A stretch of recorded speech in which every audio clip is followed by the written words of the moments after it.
Всем привет! Сегодня будем говорить о Сувопланине. И мы наконец-то попадем туда, куда мы никак не могли добраться. Была у нас попытка, но мы тогда добрались только до Рженац. К сожалению, на автобусе можно добраться только до Белопаланки, а оттуда пешком еще 6,4 километра до начала тропы. А сегодня еще засветло мы едем с комфортом до Дивлины.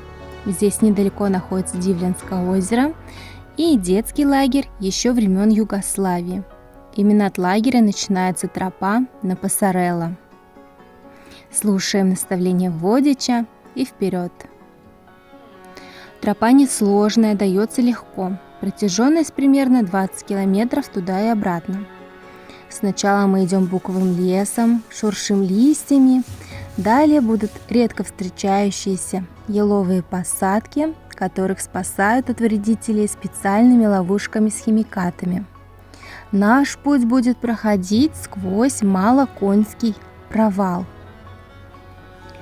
Сувопланина имеет карстовый рельеф и является королевой карстовых провалов. Сегодня немного расскажу об этом. Как вы знаете, хребет имеет вид подковы, внешняя сторона которой имеет название Валожья. Это поверхность на высоте 1400-1500 метров, площадью около 57 квадратных километров, с карстовой зоной без вздутий на площади около 20 квадратных километров.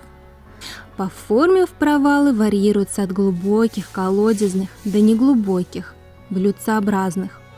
Чаще всего они воронкообразные, глубиной от 50 метров и шириной от 150 до 200 метров.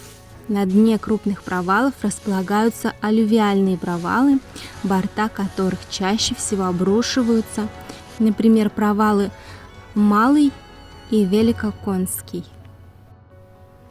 Воложские воронки, как правило, массовое явление, и возникли они на равнинной местности Сувопланина, где вода дольше задерживается на поверхности и растворяет известняк, а в Воложье наиболее представлены слоистые известняки.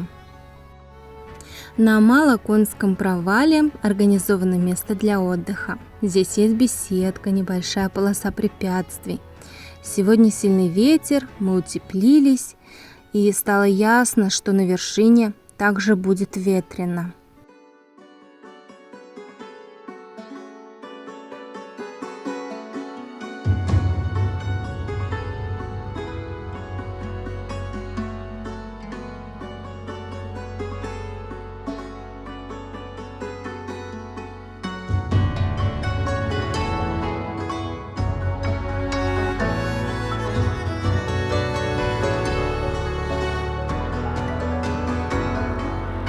Мы размялись, передохнули и продолжили путь.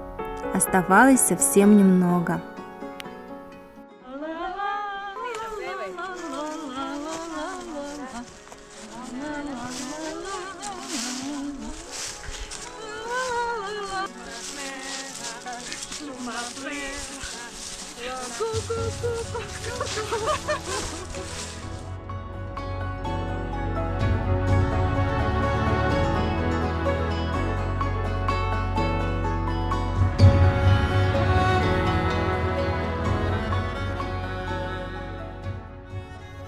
Мы доходим до седловины между Пасарелло и Рженац. Здесь вершина Самардан. Вид открывается потрясающий, только ветер сносит.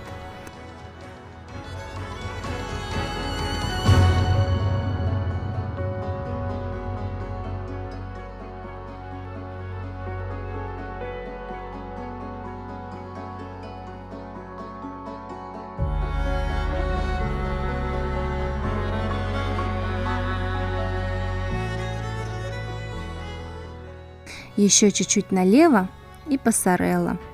Цель нашего хайкинга.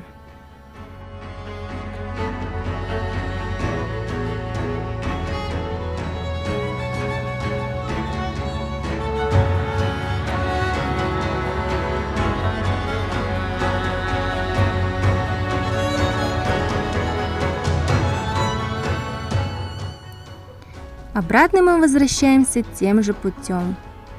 Итог. Тропа не очень сложная, виды шикарные, интересное знакомство с такими рельефными особенностями Сувопланины, как карстовые провалы. Надеюсь, что вам было интересно. До следующей встречи. Пока-пока.